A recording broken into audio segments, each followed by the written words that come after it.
గత వారం రోజులుగా ఒక ప్రధాన విషయం చుట్టూ తెలంగాణ రాజకీయాలు కేంద్రీకృతమయ్యాయి. ఈ క్రమంలోనే దేశ ప్రధానమంత్రి తెలంగాణకు వచ్చాడు. పెరేడ్ గ్రౌండ్లో బీజేపీ పార్టీ 1,00,000 మందితో సభ జరిపింది.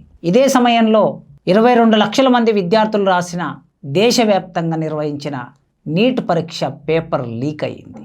ఇన్ని అంశాల చుట్టూ మరొక ప్రధానమైన వార్త కూడా కేంద్రీకృతమైంది. ఒక మైనర్ బాలికని బండి భగీరథ్ అనే యువకుడు మోసగించాడని, ఆమెను ఇబ్బంది పెట్టాడని ఆ బాలికకు సంబంధించిన తల్లిదండ్రులు కేసు ఫైల్ చేశారు.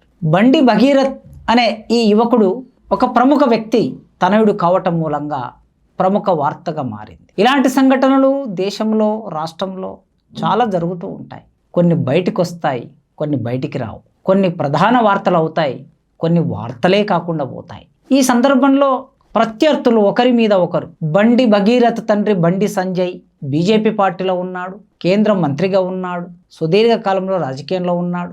ఆయన చెప్పుకున్నట్లు రాష్ట్రీయ స్వయం సేవక్ సంఘులో పనిచేశాడు, అఖిల భారత విద్యార్థి పరిషత్ ఏబీవీపీలో పనిచేశాడు, బీజేపీ పార్టీలోకి వచ్చాడు, ఎంపీ అయ్యాడు, కేంద్ర హోంశాఖ సహాయ మంత్రి అయ్యాడు. ఆయన ఒక పార్టీలో ఉన్నాడు కనుక సహజంగా ఆ కుటుంబంలో ఉండేవారు ఎలాంటి చర్యలు చేసినా తప్పనిసరిగా అది ప్రధాన వార్తగా మారుతుంది. ఆ క్రమంలో రాజకీయ ప్రత్యర్థులు ఉంటారు. బీజేపీ పార్టీకి ప్రత్యర్థులు బీఆర్ఎస్ పార్టీ, కాంగ్రెస్ పార్టీ. ఈ పార్టీలకు సంబంధించిన వాళ్ళు ఒకరి మీద ఒకరు విమర్శలు చేసుకుంటూ ఉంటారు. ఒక సందర్భం వచ్చింది కనుక రాజకీయ విమర్శలు చేసుకుంటారు, సిద్ధాంత విమర్శలు చేసుకుంటారు. కానీ ఇది నైతికపరమైన ఒక విషయం వచ్చినప్పుడు ఖచ్చితంగా నైతిక విలువలకు సంబంధించిన చర్చ కూడా జరుగుతుంది. ఈ వారం రోజుల్లో బీఆర్ఎస్ పార్టీకి సంబంధించిన వాళ్ళు, కాంగ్రెస్ పార్టీకి సంబంధించిన వాళ్ళు, సిపిఐ సిపిఎంకి సంబంధించిన వాళ్ళు, టీఆర్ఎస్ అంటే కవితక్క పార్టీకి సంబంధించిన వాళ్ళు, వీళ్ళందరూ కూడా అనేక విమర్శలు చేశారు. బండి సంజయ్ గారు రాజీనామా చేయాలి అని ఒత్తిడి కూడా పెట్టారు. స్వయంగా కవితక్క దేశ ప్రధానమంత్రికి లేఖ కూడా రాసింది, బండి సంజయ్ని మంత్రి పదవి నుంచి తొలగించాలని. సహజంగా నైతికపరమైన విషయం కనుక ఈ చర్చ జరుగుతుంది. నేను ఇంత చర్చ జరిగిన తర్వాత నేను ఆ విషయాల్లోకి వెళ్ళటం లేదు. ఎందుకంటే వారం రోజులుగా అన్నీ ఓపెన్గా మీరందరూ చూస్తున్నారు, గమనిస్తున్నారు. ఈ సందర్భంలో అసలు చర్చ జరగవలసింది బండి సంజయ్ గారు వారి కుమారుడు బండి భగీరథ్ మీద మాత్రమే కాదు. ఇవాళ కేంద్రం అంటే పునాదిగా చర్చకు ఆధారమైన విషయం బండి సంజయ్ గారి కొడుకు భగీరథ్. ఇది కాకపోతే రేపు ఇంకొకరు వస్తారు. ఇంతకు మునుపు కూడా ఇలాంటివి చాలా జరిగాయి. పోక్సో కేసును పెట్టడం మాత్రమే కాదు, సమాజంలో సంఘటనలు చాలా జరిగాయి. ముఖ్యంగా సెలబ్రిటీలు లాంటి వాళ్ళు, సినిమా హీరోలు, రాజకీయ నాయకులు, వ్యాపారవేత్తలు, టీవీ యాక్టర్స్, ఇలాంటి వాళ్లకు సంబంధించిన కుటుంబాల్లో ఏం జరిగినా వాళ్ళు సెలబ్రిటీలు కనుక అది ప్రధాన వార్తకు వస్తూ ఉంటారు. అందుకే నేను చర్చ దేని మీద జరగాలని కోరుకుంటున్నా, మన సమాజంలో ఎలా ఆలోచించాలి సమాజం అని కోరుకుంటున్నానంటే వీటికి కారణాలు ఏమిటి అన్వేషించాలి. ఒక మైనర్ బాలికని ఒక మేజర్ అయిన అబ్బాయి ఎందుకు అలా ఇబ్బంది పెట్టాడు, ఆ అమ్మాయిని తనకు అనుకూలంగా ఎలా మలుచుకున్నాడు, ఒక యువకుడు మరో అమ్మాయిని ఇబ్బంది పెట్టవలసిన పునాది ఎక్కడుంది అని మనం ఆలోచించాలి. ఏ విషయం కూడా విడి విషయం కాదు. బండి సంజయ్ గారి కుటుంబానికి సంబంధించిన విషయం విడి విషయం కాదు. వారే స్వయంగా అన్నారు ఒక సభలో మాట్లాడుతూ, బండి భగీరథ్ తల్లి బండి సంజయ్ గారి భార్య ఎలా బాధపడుతుందో చెప్పాడు. ఒక తల్లిగా తప్పనిసరిగా ఆ తల్లి పడే బాధని సమాజం అర్థం చేసుకోవాల్సింది. బిడ్డలని కన్నాం కానీ వారి తలరాతలు కన్నామా అనే మాట మనకు సమాజంలో ఒక జాతీయంగా ఉంది. ఆ బిడ్డకు జన్మనిచ్చిన తల్లి, ఆ బిడ్డకు జన్మనిచ్చిన తండ్రి ఎంత వేదనకు గురవుతారు ఇలాంటి సందర్భాలు వచ్చినప్పుడు. కేవలం బండి సంజయ్ గారు వారి భార్య గురించి, వారి భార్య మనోవేదన గురించి, మానసిక వేదన గురించి మాట్లాడారు. అవతల వైపు ఒక బాలిక ఉన్నది. ఆ బాలికకు ఒక తండ్రి, ఒక తల్లి, ఇతర కుటుంబ సభ్యులు, బంధువులు, మిత్రులు ఉంటారు. సమాజంలో చాలా సందర్భాల్లో పురుషుడికి ఒక వెసులుబాటు ఉంటుంది. ముఖ్యంగా మన భారతదేశంలో పురుషాధిక్య సమాజం. ఈ వెసులుబాటు వలన పురుషుడు ఏమి చేసినా, ఏమి జరిగినా మళ్ళీ సమాజంలో తన జీవితాన్ని కొనసాగించుకునే ఒక అవకాశం సమాజం ఇస్తుంది. కానీ స్త్రీకి అటువంటి పరిస్థితి ఉండదు. ఒకసారి ఎక్స్పోజ్ అయిన తర్వాత, ఒక విషయం బయటకు వచ్చాక ఆ అమ్మాయి జీవితం ఏమిటి అనేది ప్రధాన ప్రశ్నార్థకంగా మారుతుంది. సో ఇన్ని విషయాల చుట్టూ చర్చ జరగాలి. 2 కుటుంబాలు, 2 కుటుంబాలకు సంబంధించిన తల్లిదండ్రులు. బండి సంజయ్ అయినా, కేంద్ర మంత్రి అయినా తప్పనిసరిగా బండి సంజయ్ గారికి కూడా తన కొడుకు చేసిన విషయం పట్ల బాధ ఉంటుంది, క్షోభ ఉంటుంది. బయట సమాజం అంతా వేలెత్తి చూపెడుతున్నప్పుడు ఖచ్చితంగా ఆ మనోవేదన ఉంటుంది. భగీరథును కన్న తల్లి కూడా మనోవేదన ఉంటుంది. అందుకే మూలాల్లోకి వెళ్ళి ఆలోచిస్తే, పాలకులు ఏమైనా ఆలోచిస్తే, పాలకుల మీద ఒత్తిడి పౌర సమాజం నుంచి పెరిగితే, మొత్తం ఇది ఒక సామాజిక సమస్యగా చూసినప్పుడు ఇలాంటి సంఘటనలు జరగకుండా ఎలా ఉండాలని మనం ఆలోచించవలసిన అవసరం. ఈ సంఘటనలు ఎందుకు జరుగుతున్నాయి? రేవు పార్టీలు ఎందుకు జరుగుతున్నాయి? మందు పార్టీలు ఎందుకు జరుగుతున్నాయి? ఫామ్ హౌస్ కల్చర్ ఎందుకు వచ్చింది? ఎక్స్చేంజ్ ఆఫ్ ఫ్యామిలీస్ అంటే ఎక్స్చేంజ్ ఆఫ్ వైఫ్స్ అనేది ఎందుకు జరుగుతున్నది? సినిమా కల్చర్ ఇంత వేగంగా ఎందుకు విస్తరించింది? పబ్బు కల్చర్ ఎందుకు వచ్చింది? విదేశీ కల్చర్, దీనిని సామ్రాజ్యవాద సంస్కృతి అని అంటూ ఉంటాం. ఈ విదేశీ కల్చర్ ఎందుకు వచ్చింది? పురుషాధిక్య భావజాలం ఇంకా భారతదేశంలో ఎందుకు కొనసాగుతున్నది? సెలబ్రిటీలకి తమ పిల్లల మీద నియంత్రణ ఎందుకు లేకుండా పోతుంది? కేవలం సెలబ్రిటీలే కాదు, మొత్తం సమాజంలో ఈ దశ ఎందుకు వచ్చింది? ఇట్లా ఇన్ని విషయాల గురించి ఆలోచించాలి. అది మాత్రమే కాదు, గంజాయి పార్టీలు ఎందుకు జరుగుతున్నాయి? మత్తు పదార్థాలు స్వీకరించే పార్టీలు ఎందుకు జరుగుతున్నాయి? డ్రగ్స్ పార్టీలు ఎందుకు జరుగుతున్నాయి? అసలుకు భారతదేశంలోకి డ్రగ్స్ ఎందుకు వస్తుంది? పాఠశాలలోకి, కళాశాలలోకి, విశ్వవిద్యాలయాల్లోకి డ్రగ్స్ ఎందుకు ప్రవేశిస్తుంది? ఇన్ని విషయాల మీద చర్చ జరిగినప్పుడు భగీరథ్ అనే ఆ పిల్లవాడు అట్లెందుకు ప్రవర్తించాడు, అతడి మానసిక స్థితి ఏమిటి అనేది మనం అంచనా వేయగలుగుతాం. ఒక వారం రోజులో 10 రోజులో కేసు పెట్టారు, అరెస్ట్ అయ్యాడు, జైలుకు పంపించాడు. 15 రోజుల తర్వాతను బెయిల్ వస్తుంది, రాకపోవచ్చు. సాధారణంగా పోక్సో కేసు నేను చాలా చూశాను. ఆనాటి తెలంగాణ ప్రభుత్వం నా మీద రాజద్రోహం కేసు పెట్టి జైల్లో పెట్టినప్పుడు నేను అక్కడ జైల్లో ఉన్న కాలంలో చూశాను.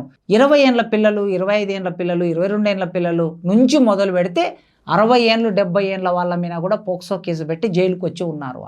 వాళ్ళందరితో మాట్లాడినప్పుడు ఆశ్చర్యకరమైన విషయాలు బయటకు వచ్చాయి. 180 రోజులు, 360 రోజులు, 2 ఏళ్ళు కూడా బెయిల్ రాకుండా జైల్లో ఉన్న వాళ్ళు ఉన్నారు. పోక్సో కేసుకి అంత తొందరగా బెయిల్ రాదు, ఎందుకంటే అదొక ప్రత్యేకమైన చట్టం. ఎస్సీ ఎస్టీ అట్రాసిటీ చట్టం ఎలాంటిదో, లేదా ప్రభుత్వాలు నక్సలైట్ల పేరు మీద, మావోయిస్టుల పేరు మీద, అర్బన్ నక్సలైట్ల పేరు మీద ప్రయోగిస్తున్న ఊపా చట్టం ఎలాంటిదో, ఒకప్పుడు టాడా చట్టం ఎలాంటిదో అలాంటి చట్టం పోక్సో అనేది. జడ్జి అనుకుంటే 180 రోజుల వరకు బెయిల్ ఇవ్వకుండా ఉండే అవకాశం ఉంటుంది. ఎందుకు అని అంటే అట్లాంటి కట్టుదిట్టమైన విషయాలు అందులో ఉన్నాయి. కనుక రేపు భగీరథకు బెయిల్ ఎలా వస్తుందనేది మనం చూస్తాం. అంటే చట్టం, న్యాయమూర్తులు, కోర్టులు ఎలా వ్యవహరిస్తాయి అనేది కూడా చూడబోతున్నాం అతి త్వరలోనే. అందుకే రేపైనా బయటకు వచ్చిన తర్వాత పెద్ద చర్చ ఉండకపోవచ్చు, 2-3 రోజుల తర్వాత చర్చనే ఉండకపోవచ్చు మీడియాలో. అందుకే నేను కోరుకుంటున్నది ఏమిటంటే, ఇప్పుడు నేను ప్రస్తావించిన ఈ 8 అంశాల మీద చర్చ జరగాలి. ఇవి కారణాలు. బండి భగీరథ్ లేదా చాలామంది, ఒక నారాయణ విద్యా సంస్థకు సంబంధించిన వ్యక్తి, ఆయన మంత్రి, ఆయన కొడుకు అర్ధరాత్రి పూట కారు డ్రైవింగ్ చేసుకుంటూ వెళ్ళి పిల్లర్కి గుద్ది చనిపోయాడు. కారులోనే, కాస్ట్లీ కారు, కోట్ల రూపాయలు విలువ చేసే కారులో ప్రయాణం చేసి చనిపోయాడు. ఇంకొక సినిమా యాక్టర్కి సంబంధించిన కొడుకు ఔటర్ రింగ్ రోడ్డు మీద 2 వీలర్ మీద వేగంగా డ్రైవ్ చేస్తూ ఆ 2 వీలర్ గుద్దుకొని చనిపోయాడు. ఒక క్రికెటర్ కొడుకు చనిపోయాడు. ఇలా ఎన్ని ఉదాహరణలైనా చెప్పొచ్చు మనం. వీళ్ళందరూ ఎందుకు ఇలా జరుగుతున్నది అంటే, ఇక్కడ నేను ఇంతకు ముందు ప్రస్తావించిన అన్ని కూడా రేవ్ పార్టీలు, మందు పార్టీలు, ఫామ్ హౌస్ కల్చరు, తర్వాత పబ్బు కల్చరు, డ్రగ్స్ కల్చరు, విదేశీ కల్చరు, ఇదంతా హైదరాబాదు లాంటి మెట్రోపాలిటన్ నగరాల్లో కొనసాగుతుంది. ఇవాళ గ్రామాలకు కూడా గంజాయి ఒక ప్రమాదంగా ప్రవేశించింది. కనుక పౌర సమాజం ఆలోచన, పౌర సమాజం ఒత్తిడి దేని మీద ఉండాలంటే వీటిని నిషేధించే వైపుగా ఉండాలి. అప్పుడే ఇలాంటి సంఘటనలు జరగకుండా మనం చూడగలం.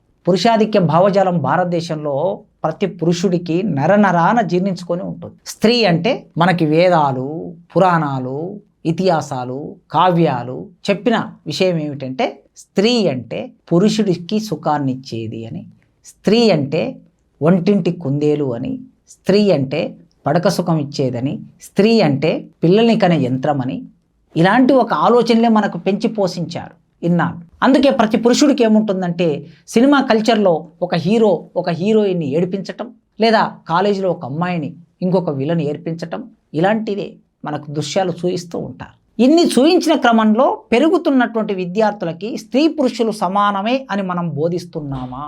పాఠ్య పుస్తకాల్లో నిరంతరం 1వ తరగతి నుంచి మొదలు కావాలి అలాంటి ఆలోచనని పెంచడానికి. జెండర్ సెన్సిటైజేషన్ అని చెప్పి ఒక కోర్సు పెట్టి డిగ్రీ పీజీ స్థాయిలో బోధిస్తున్నారు. పాఠశాల స్థాయి నుంచే దీన్ని విస్తృతంగా ప్రచారంలోకి తీసుకురావాలి. దీని మీద సినిమాలు రావాలి. ప్రభుత్వం అనుకుంటే సినిమాలు వస్తాయి కదండి. కాశ్మీర్ ఫైల్స్ సినిమా వచ్చింది ప్రభుత్వం అనుకుంటే, దానికి అవార్డు కూడా వచ్చింది జాతీయ స్థాయిలో. కేరళ ఫైల్స్ సినిమా వచ్చింది ప్రభుత్వం అనుకుంటే, రజాకర్ ఫైల్స్ సినిమా వచ్చింది ప్రభుత్వం అనుకుంటే. కనుక మరి స్త్రీ పురుషులు సమానమే అనే ఒక భావజాలాన్ని విద్యార్థుల్లో, యువతరంలో, పిల్లల్లో ప్రోధి చేసే విధంగా అలాంటి ఒక సినిమాలు ఎందుకు రాకూడదు? పాఠ్యపుస్తకాల్లో ఎందుకు బోధించకూడదు? వీడియోలు ఎందుకు తీయకూడదు? విస్తృతంగా ప్రభుత్వం ఎందుకు ప్రచారం చేయకూడదు?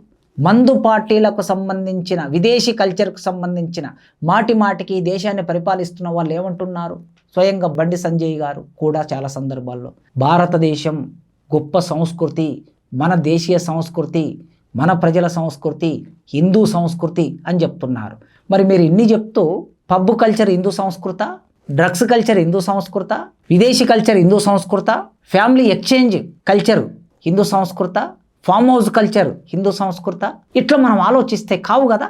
కానప్పుడు మీ చేతుల్లో ప్రభుత్వం ఉంది, మీరు ఏ చట్టమైనా చేయగలరు. ప్రధానమంత్రి స్థాయి వాళ్ళు ఆలోచించి మొత్తం ఈ సంస్కృతిని భారతదేశంలో నిషేధిస్తున్నాం, విద్యార్థుల్ని యువతరాన్ని పక్కదారి పట్టించే సినిమాలని ఎవరు పర్మిషన్ ఇస్తున్నారు? సెన్సార్డ్ బోర్డు పర్మిషన్ ఇస్తుంది. సెన్సార్డ్ బోర్డు ఎవరి చేతిలో ఉంటుంది?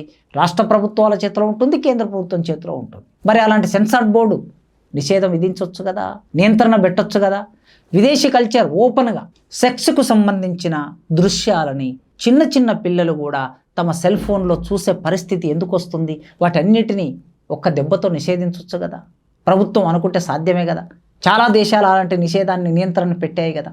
ఇలాంటి వాటి మీద నియంత్రణ పెట్టకుండా మాట్లాడే వాళ్ళ మీద నియంత్రణ, భావాలు చెప్పే వాళ్ళ మీద నియంత్రణ, సత్యం మాట్లాడే వాళ్ళ మీద నియంత్రణ, విలేకరుల మీద నియంత్రణ, మేధావుల మీద నియంత్రణ, బుద్ధిజీవుల మీద నియంత్రణ పెట్టాలని ఆలోచించే ప్రభుత్వాలు ఇదో ఈ కల్చర్ మీద కదండి నియంత్రణ పెట్టడం. సుప్రీంకోర్టు చీఫ్ జస్టిస్ గారు ఒక మాట అన్నారు, జస్టిస్ సూర్యకాంతం గారు సిజేఐ, యువకులు బొద్దింకలు ఈనాటి యువకులు అన్నాడు. మీకు గుర్తొస్తే వెంటనే యువకులు బొద్దింకలు అనే మాట మాట్లాడాడు కదా ఆయన, జస్టిస్ సూర్యకాంతం గారు.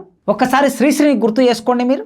మహాకవి శ్రీశ్రీ తన కవిత్వం ద్వారా తెలుగు సమాజాన్నే కాదు మొత్తం భారతదేశాన్ని ఉర్రూతలూగించిన మహాకవి శ్రీశ్రీ. కొంతమంది కుర్రవాళ్ళు పుట్టుకతో వృద్ధులు అన్నాడు. వాళ్ళు నవజీవనాన్ని కనుగొనేటటువంటి వాళ్ళు కాదు, వెన్నెముక లేనటువంటి వాళ్ళు, నెత్తురు చచ్చినటువంటి వాళ్ళు అన్నాడు. ఎందుకు అంటే సమాజంలో జరుగుతున్న అన్యాయాలు, అక్రమాలని, దోపిడి దౌర్జన్యాలని నిరోధించలేక వాళ్ళు కేవలం పుస్తకాల్లోనే పడిపోయి ఈ దేశం గురించి, దేశభక్తి గురించి, ప్రజల గురించి ఆలోచించడం లేదు అనే అర్థంలో వాడాడు శ్రీశ్రీ. ఇవాళ జస్టిస్ సూర్యకాంతం గారు బొద్దింకలు అని వాడాడు. బొద్దికంటే అందరికీ తెలుసు, అది కిచెన్లో ఉంటుందని, అది బాత్రూంలలో ఉంటుందని, అది అనేక రకాల రోగాలు రావడానికి కారణమవుతుందని బొద్దింక గురించి అందరికి తెలిసిందే. ఈ పోలిక చేశాడు. ఎందుకు చేశాడు? కోర్టుల మీద, న్యాయమూర్తుల మీద కొందరు కావలసుకొని తప్పుడు వ్యాఖ్యానాలు చేస్తూ, తప్పుడు వీడియోలు చేస్తూ వివిధ సందర్భాల్లో ఇబ్బంది పెడుతున్నారు అని ఆ సందర్భాన్ని తీసుకొని అన్నాడు. కొన్నిసార్లు ఆలోచిస్తే నిజమే కదా. ఏమిటది? బండి భగీరథ్ కేసు సందర్భంలో అవతల ఒక అమ్మాయి ఉంది. పోక్సో చట్టం ప్రకారం ఎంత సంయమనం పాటించాలి అనేది చట్టం చెప్తుంది. భారత సమాజం స్త్రీకి విలువనిచ్చే సమాజం, స్త్రీని దేవతగా పూజించే సమాజం అని మాట్లాడతారు కదా. మరి అలాంటి సమాజంలో ఒక 20-30 యూట్యూబ్ ఛానల్స్ ఆ అమ్మాయికి 2 బర్త్డేలు ఉన్నాయని, అసలు ఆ అమ్మాయి మైనరే కాదని, ఆ అమ్మాయి మేజర్ అని, ఆ అమ్మాయి ఉద్దేశపూర్వకంగా ఇతనితో తిరిగిందని, ఆ అమ్మాయి ఇతన్ని బ్లాక్మెయిల్ చేసిందని, డబ్బుల కోసం అడిగిందని ఎన్ని విషయాలు చెప్పారండి. చెప్పొచ్చాలా? వాస్తవాలు ఒకవేళ ఉంటే ఖచ్చితంగా పోలీసులు వాటిని బయట పెట్టాలి. పోలీసులు బయట పెట్టాలని మనం ఒత్తిడి పెట్టాలి. అలా కాకుండా అవతల వైపు అమ్మాయి ఉంది అని ఆలోచించకుండా ఆమె పర్సనల్ వీడియోలు, ఆమె చిత్రాలు, ఆమె ముఖం కనిపించేలా మొత్తం ఒక 20-30 ఛానల్స్ అన్నీ ప్రసారం చేశాయి. మరి ఇలా ప్రసారం చేయటం సరైందేనా? సత్యం ఉందా లేదా అని నిర్ధారించుకోవాల్సిన అవసరం లేదా? ఒక ఛానల్ పెట్టుకున్నంత మాత్రాన మనం ఏదైనా మాట్లాడవచ్చా? మాట్లాడడానికి నియంత్రణ ఉండాలి కదా. మాట్లాడే మాటని తూచుకోవాల్సిన అవసరం ఉంది కదా. అందుకే జస్టిస్ సూర్యకాంతం గారు వారు ఏ ఉద్దేశంలో అన్నా కూడా ఇవాళ పెట్టుబడికి కట్టుకథకు పుట్టిన విషపుత్రికలు, పత్రికలని ఒకప్పుడు శ్రీశ్రీ చెప్పాడు.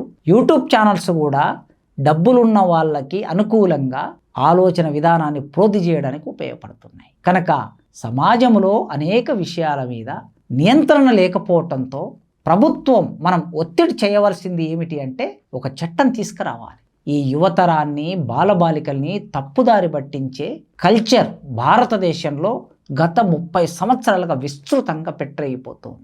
దాన్ని నియంత్రించడానికి చట్టం తీసుకొచ్చి ప్రభుత్వం చురుకుగా వ్యవహరించినప్పుడు బండి భగీరథ్ లాంటి కేసులు పునరావృతం కాకుండా ఉంటాయి. తల్లిదండ్రులు కూడా ఆలోచించాలి. తమ పిల్లలను ఏం చేస్తున్నారు, ఇంట్లో ఏం చేస్తున్నారు, కాలేజీకి వెళ్ళి ఏం చేస్తున్నారు, యూనివర్సిటీకి వెళ్ళి ఏం చేస్తున్నారు, ఫ్రెండ్స్తో ఏం చేస్తున్నారు, ఎంతో కొంత తప్పనిసరిగా మన పర్యవేక్షణ అనేది అనివార్యం. సెలబ్రిటీలు టైం లేకపోవటం వలన కావచ్చు, రకరకాల ఒత్తిళ్ళు కావచ్చు, పిల్లల్ని పట్టించుకోలేకపోవటం వలన కూడా ఇలాంటి సంఘటనలు జరుగుతాయి. సంఘటనలు జరిగినప్పుడు మాత్రమే మనం బాధపడి ఆవేదన చెందటం కాకుండా అసలుకు సంఘటన జరగడానికి కారణాలను అన్వేషించి ఆ కారణాలు నిర్మూలించే వైపుగా మన సమాజపు ఆలోచన విధానం ఉండాలని మీతో ఈ సంభాషణ.